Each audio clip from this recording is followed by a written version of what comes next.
The last sermon I preached was on a Sunday morning in October of 2018. The text was from the book of Luke, the parable of the prodigal son. I had preached that passage 11 times over 40 years. I knew every word. I knew every turn of meaning, every place to pause, every line that would move a congregation. I stood at that pulpit and I delivered it the same way I had delivered it the 10 times before, with conviction, with warmth, with the particular authority that 40 years in a pulpit gives a man. People cried. They always cried at that passage. I shook hands at the door afterward. I thanked people for coming. I told a young couple their new baby was beautiful. I told an elderly deacon I would see him next Sunday. I walked back to my office. I sat down at my desk. And I waited for the phone to ring, because I knew it was coming. I had known for 3 weeks it was coming. The only thing I had not known was whether it would be that Sunday or the next. The phone rang at 2:17 in the afternoon. It was Gerald Watts, my head deacon and treasurer of 22 years. He said, "Raymond, I need to come see you." He did not say please. He always said please. I said, "Of course, Gerald, come now." And then I sat at that desk in that office where I had sat for 31 years, and I waited. And I thought about 40 years. And I thought about Eleanor. And I thought about my children. And I thought about the 740 people who had sat in those pews that morning and trusted me with their faith and their money and their grief and their joy. And I felt something I had been avoiding for 15 years land on me fully. Not guilt. I had been feeling guilt for 15 years. What I felt in that room waiting for Gerald Watts was the specific relief of a man who is about to stop carrying something he should never have picked up. My name is Raymond Cole. I am 73 years old. I was a pastor for 40 years. I was a husband for 42 years, until my wife Eleanor asked me to leave. I am a father of 2, a son named David and a daughter named Sarah, who speak to me rarely and carefully, and with the specific distance of adult children who love a parent they no longer fully trust. I live alone in a small apartment in Nashville. I attend a church across town, not as a pastor, just as a member. I sit in the back row. I do not go to the front. I am going to tell you my whole story today. Not the version I told from pulpits, the curated, shaped, purposeful version designed to illustrate a point and move people toward a conclusion. Just the actual story, with all the parts that make me look exactly as small as I was. Because I spent 40 years preaching that the truth sets you free. I spent 15 of those years proving that I did not fully believe it. This is my attempt to actually believe it, out loud, where it counts. I was born in 1951 in a small town called Cornersville, Tennessee. Population 1,200. 1 stoplight. 2 churches. My father, Earl Cole, farmed tobacco and raised cattle on 40 acres outside town. My mother, Vera, taught Sunday school at First Baptist for 30 years and sang in the choir every week of her adult life in a voice that was not technically accomplished, but was so genuinely full of feeling that it did not matter. Faith was not a part of our household. It was the atmosphere. It was the thing the air was made of. You did not choose it the way you chose a hobby. You simply grew up inside it, and it became the structure of how you understood everything. I was 17 years old, in the spring of my junior year of high school, when I attended a revival meeting at a Baptist church in the next county. My mother had dragged me. I was at the age where church had become an obligation rather than a comfort, the way it does for most teenagers, and I was not particularly glad to be there. The evangelist that night was a man named Brother Thomas Hale, a visiting preacher from Georgia, probably 60 years old, not a physically imposing man, nothing theatrical about his appearance. But when he spoke, something happened in that room that I had not experienced before and have not experienced since in quite the same way. It was not the words. It was the quality of attention he brought to them. He spoke as if every sentence was the most important thing he had ever said. As if the people in front of him were the only people in the world. As if the truth he was delivering had personal consequences for every single person listening. I felt that night what I can only describe as a call. Something that was bigger than me and outside me and also completely inside me all at the same time. A certainty that this, standing before people and giving them something true that they could carry with them, was what I was supposed to do. I drove home that night and I told my mother. She did not say anything for a long moment. Then she said, "I know. I have been waiting for you to find out." My father, when I told him, shook my hand as if I had just told him I was going to the major leagues. That handshake is one of the clearest memories I have. The specific weight and warmth of my father's hand on mine on the night I became the man he had hoped I would be. I try to remember that moment when I think about what I became instead. Not to punish myself, just to measure the distance between intention and outcome. The distance is very large. I attended seminary at Belmont University in Nashville, graduating in 1975. 4 years of theology, biblical studies, pastoral counseling, homiletics, the formal preparation for a life of ministry. I was a good student, earnest, genuinely engaged with the material. I was not performing faith in those years. I was living it.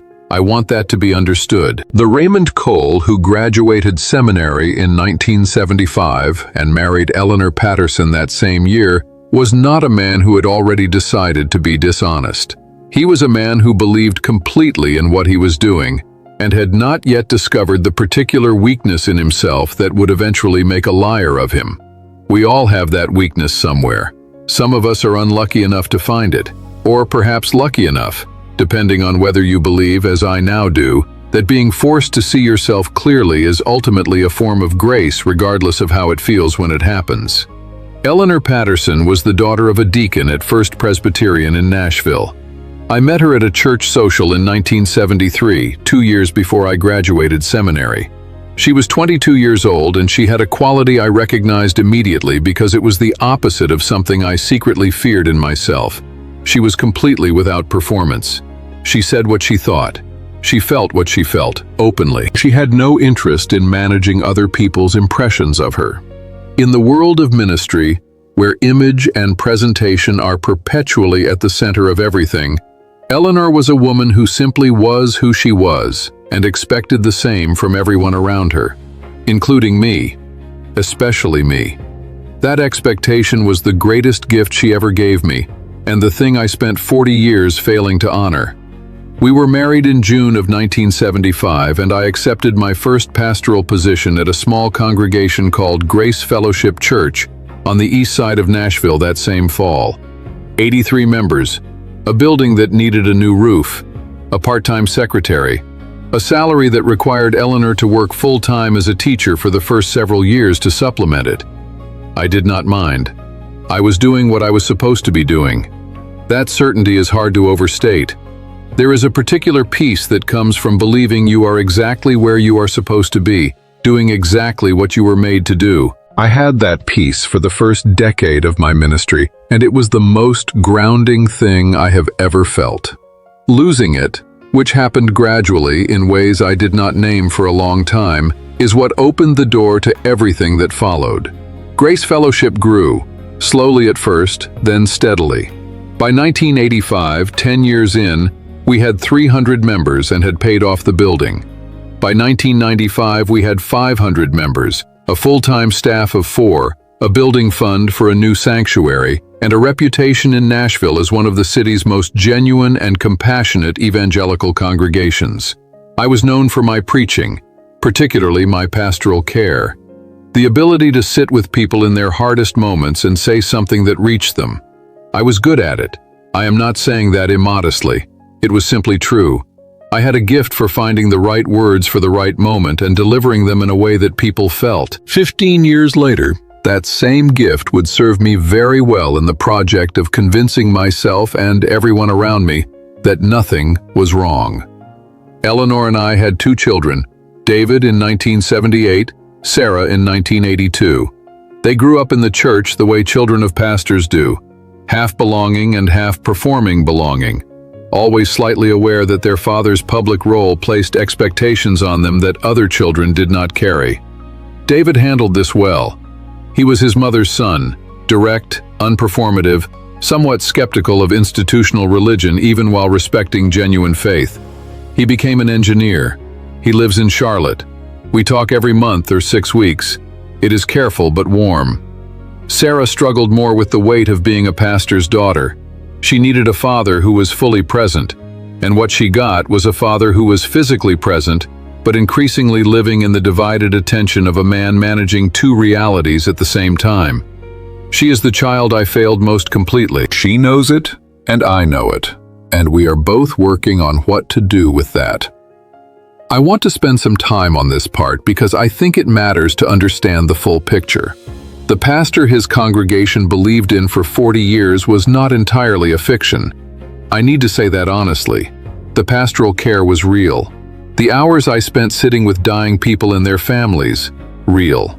The marriages I counseled, the addicts I walked through recovery, the grieving parents, the struggling marriages, the young people in crisis. That work was genuine. I brought my full self to it. Whatever version of myself existed that was not corrupted by the thing I was also doing, that version showed up for those people and gave them something real.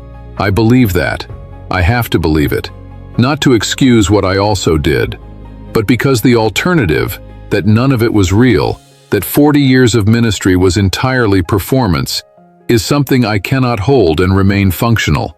The sermons were real, not all of them, but the best ones. The ones people still mention to me when they encounter me now, 15 years after everything collapsed. Those came from a genuine place. They came from a man who had read deeply, prayed honestly, and brought his own struggle to the text before asking anyone else to meet it there. What I preached about honesty, I believed. What I preached about integrity, I believed. What I preached about the freedom that comes from living without secrets, I believed every word. That is the thing people find hardest to understand. How can you preach the truth and live a lie? The answer is that human beings are capable of holding 2 incompatible things simultaneously when the cost of resolving the incompatibility is too high. I am not unusual in this. I am simply more publicly exposed in it than most. Gerald Watts joined Grace Fellowship in 1991 as our head deacon and treasurer. He was a retired accountant, meticulous, trustworthy, completely devoted to the church. For 27 years, Gerald managed our finances with a precision that I relied on and, for 15 of those years, exploited. Gerald trusted me the way members of a congregation trust their pastor, which is to say, completely, and without the skepticism that a healthy financial relationship would ordinarily require. In retrospect, the absence of oversight was obvious. At the time, it felt like the natural extension of trust. I told myself the 2 things were the same. They are not. The first time I took money from the church was in March of 2003. I was 52 years old. I have thought about this date many times and what was happening in my life that made that month the month I crossed the line I had never crossed before. The honest answer is that no single thing caused it. It was the accumulation of a specific set of pressures over several years that I had responded to with the one tool I had always used for every internal problem. I performed my way through them rather than addressing them directly. What were the pressures? They were, in retrospect, ordinary. David was finishing college and we were paying the last of his tuition. Sarah was in a private high school at Eleanor's insistence. Eleanor believed in private education the way her family always had, and I had agreed to it without fully thinking through the cost. The church had taken on a building loan for the new sanctuary, and my personal guarantee was part of the agreement, a decision that had made sense at the time and had become a weight I felt daily. And I had, over the previous 2 years, made a series of small, personal financial decisions. A car that was slightly beyond what we could afford, a trip to celebrate our 25th anniversary that cost more than I admitted to Eleanor, that had created a gap between what I earned and what we spent that I had been bridging with credit card debt that was growing quietly and which I had told Eleanor nothing about. None of those things, individually or together, are extraordinary. Millions of American families navigate exactly that set of pressures without stealing from their church. What was different about me, what I have spent years in therapy and prayer trying to understand, was that I had spent 30 years building an identity around being above reproach. I was the pastor.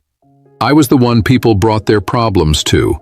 I was the moral center of a community of 700 people. The idea of admitting to Eleanor that I had overspent, of sitting down with her and saying, "I have made some poor decisions, and we need to address them together," that admission felt to me catastrophically incompatible with who I was supposed to be. I could not be the pastor and be a man who had made a financial mess, so I chose to remain the pastor. And I found another way to clean up the mess. The first amount was $4,000, drawn from the building fund account through a series of journal entries that I knew, with my limited accounting knowledge, would not be visible in a routine review. I told myself it was a loan. That is always how it starts. It is a loan. I told myself I would put it back within 3 months from the honorarium I expected to receive for a speaking engagement the following spring. The honorarium came. I did not put the money back. I used it to pay down the credit card, and then a few months later I needed money again, and I knew how to get it. And the loan had not hurt anyone, and nobody had noticed. And so I took it again. That is the architecture of it. That is how 15 years happens from one afternoon in March of 2003. Not dramatically, not because I sat down and decided to become a thief, but because the first time was easier than I expected, and the second time was easier than the first, and by the 5th and 10th and 50th time, I had constructed an internal narrative so complete and so well worn that I no longer experienced what I was doing as theft. I experienced it as management, as the reasonable exercise of a kind of informal authority that I had earned over 30 years of giving everything to that church, as something I would eventually make right. I was 68 years old when it ended. I had been making it right for 15 years. The amount I took in total was $412,000. People ask me how I kept it hidden for 15 years. The question assumes it required great effort. The honest answer is that it required almost none, and that the ease of it was the most corrupting part of the entire experience. The church financial systems were designed around trust, not oversight. Gerald Watts was an excellent treasurer who reviewed what was put in front of him. I controlled what was put in front of him. It was not complicated. It was simply the exploitation of a system built on faith by the person the faith was placed in. There is no elegant way to say that. What the money went toward over 15 years was not dramatic and not glamorous. That surprises people. They expect a secret life of extravagance. There was none. Some of it paid down the credit card debt that had started everything. Some of it paid for Sarah's college when she changed schools twice and the costs compounded in ways we had not anticipated. Some of it paid for a storage unit where I kept certain things I did not want in our home. Financial records I did not want Eleanor to find. Correspondence I should not have had. Some of it, in the later years, paid for expenses related to a relationship I had outside my marriage between 2009 and 2012. I will say that plainly because it is true and because everything in this story deserves to be said plainly. Eleanor did not know about the money. She did not know about the other woman, a woman named Margaret, who was a member of a sister congregation in Memphis, who is blameless in this story except insofar as she knew I was married and proceeded anyway, which I hold against neither of us so much as I hold it against the self I had become by 2009. That relationship ended in 2012 when Margaret, to her credit, told me she would not continue something that required two people to live dishonestly. I respected that. I still do. I was not capable of the same decision at the time. That asymmetry tells you something important about where I was. The weight of 15 years of this is not something I can fully describe. I will try. It is not a dramatic weight. It does not announce itself. It is more like the way a long illness works. You adjust to each new level of discomfort until the discomfort becomes your baseline, and you forget what it felt like to be well. I forgot what it felt like to be simply honest. By the time everything ended, I had been managing two realities for so long that the management itself had become a kind of identity. I was the man who managed things, the man who kept plates spinning, the man who handled it, the man who from the outside remained exactly what he had always been, while the inside was something entirely different. That disconnect, the gap between the face and the interior, is what cost me everything when it finally collapsed.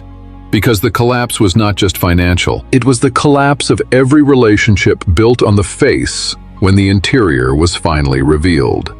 In September of 2018, the church's denominational office conducted a routine external audit as part of a new compliance policy they were rolling out across all member congregations.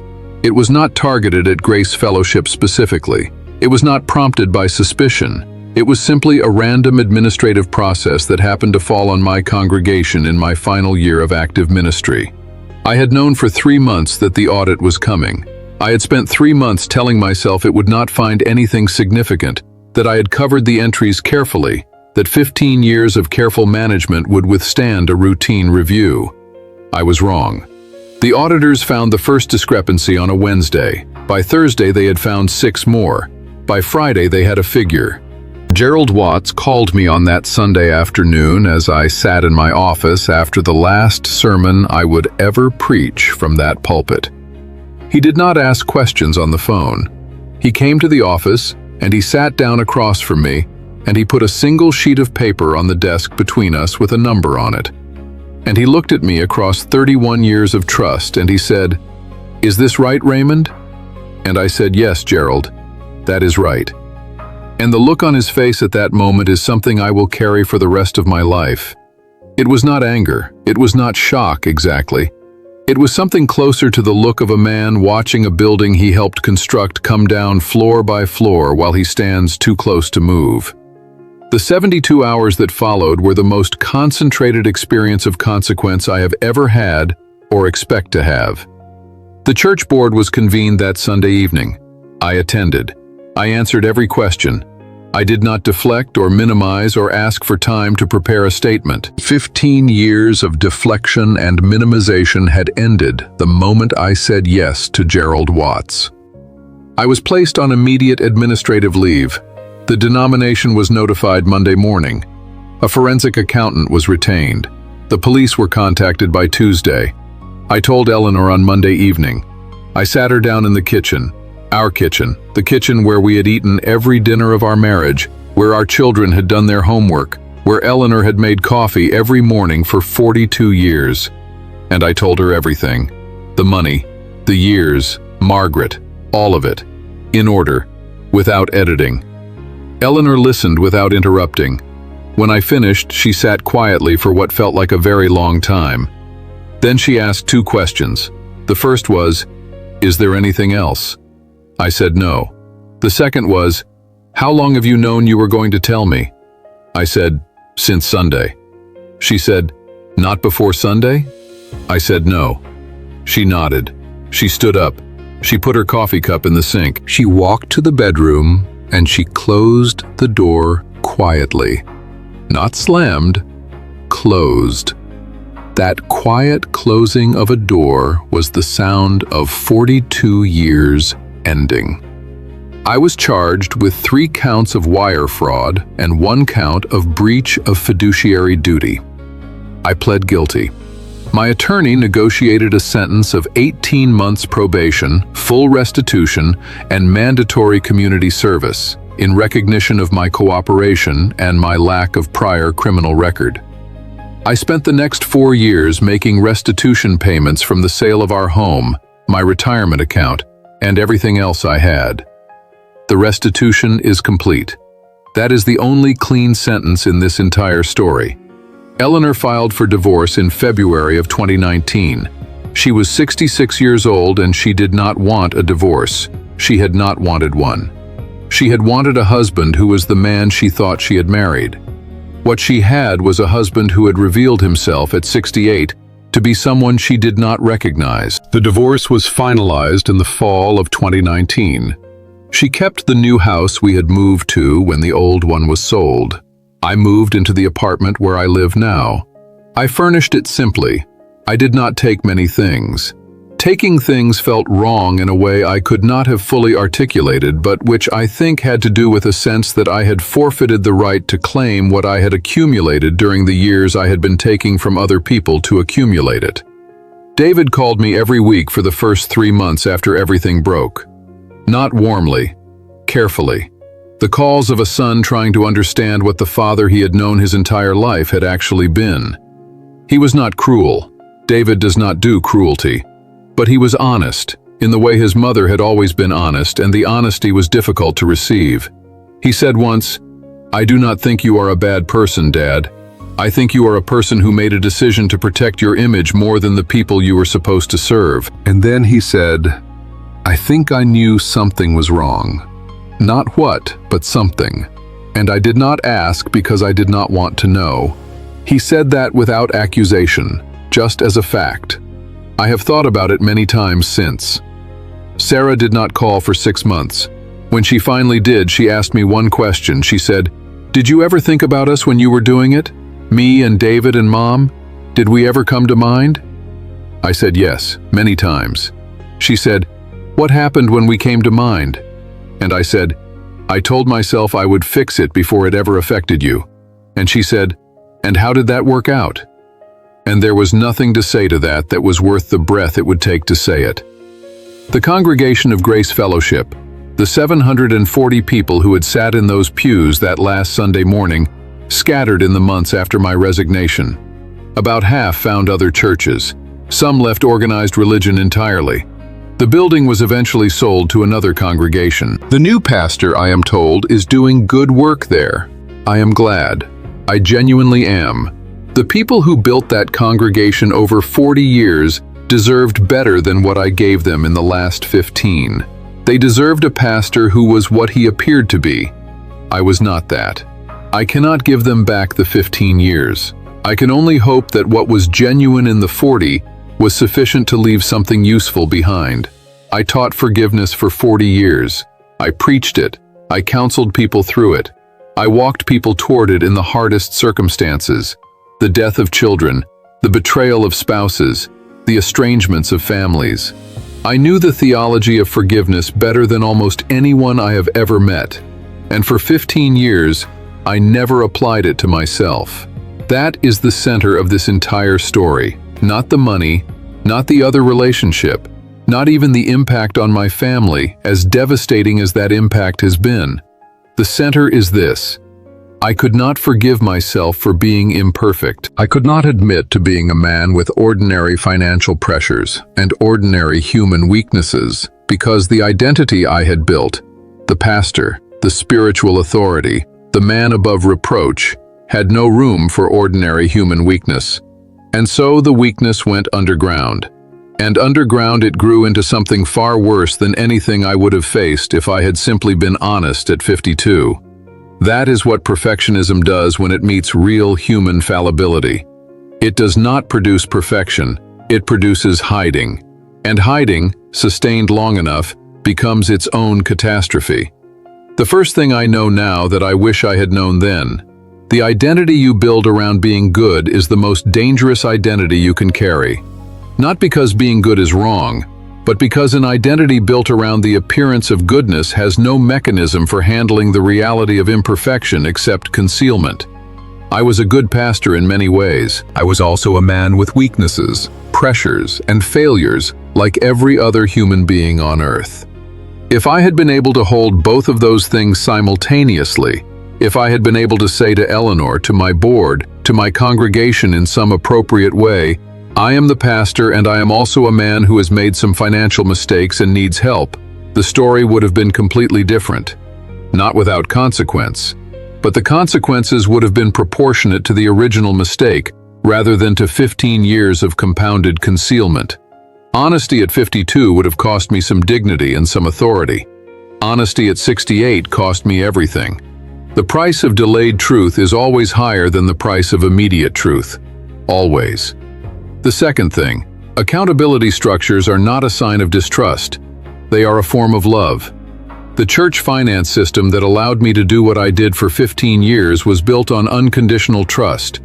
The trust was genuine, but unconditional trust in a financial context is not a form of respect. It is the removal of the guardrails that protect everyone, including the person being trusted. I would have been better served by a system that required independent review of all transactions above a certain threshold. Not because anyone suspected me, but because accountability is what allows trust to remain clean. Without oversight, trust becomes a temptation. I am the evidence of that. If you are in a position of financial trust in any organization, church, nonprofit, business, family, ask for oversight, invite it, require it. The person who resists accountability is the person who needs it most. The third thing, and I say this as a man who spent 40 years in ministry and still believes in what that ministry was for, faith is not a substitute for honest self-examination. It is a companion to it. I prayed every day for 40 years. I read scripture every day. I spent more hours than I can count in what I would have called communion with God. And I did all of that while doing what I was doing. That is not a contradiction that faith resolves. It is a warning. Prayer and scripture and worship can be genuine and still be insufficient to the work of honest self-examination if the honest self-examination is what you are using them to avoid. I used my spiritual practice to feel acceptable. I should have used it to feel examined. There is a difference. The first keeps you comfortable. The second keeps you honest. Comfort and honesty are not the same thing. I wish someone had told me that at 35 with enough force that I had actually heard it. And the last thing, the thing I say for everyone who is, right now, living inside a secret of any kind, financial, relational, behavioral, anything you are carrying alone that the people who love you do not know. The secret is heavier than the truth. I know that sounds simple. I know you have heard some version of it before. But I want you to hear it from a man who spent 15 years carrying a secret that grew heavier every single year until the weight of it was so normalized that I had forgotten what it felt like not to carry it. The truth is lighter. The truth, when it came, felt like relief, even in the middle of the worst consequences I have ever experienced. I sat in Gerald Watts's office and I said, yes, that is right. And what I felt was not dread. It was the end of carrying something. 15 years of something, set down at last. I would not recommend the path I took to arrive at that moment, but I can tell you that the moment itself, the moment of complete honesty after a long deception, is one of the most profound experiences of relief a human being can have. Do not wait for a Gerald Watts to call you. Set it down yourself, today, while you still get to choose how the truth comes out. My name is Raymond Cole. I am 73 years old. I was a pastor for 40 years. I am no longer a pastor. I am simply a man trying to live as honestly as I should have lived for the previous 4 decades. I am in the back row on Sunday mornings. I am working on the relationships I damaged, one careful, honest conversation at a time. Some of them are coming back, some are not. I accept both without trying to negotiate for a better outcome. I gave up negotiating. Negotiation is what got me here. If this story reached something in you, if there is something you are carrying that the people around you do not know, I want to ask you to consider what it would feel like to set it down. Not to confess dramatically in public, not to destroy everything at once, but to tell one honest truth to one person who deserves it. Start there.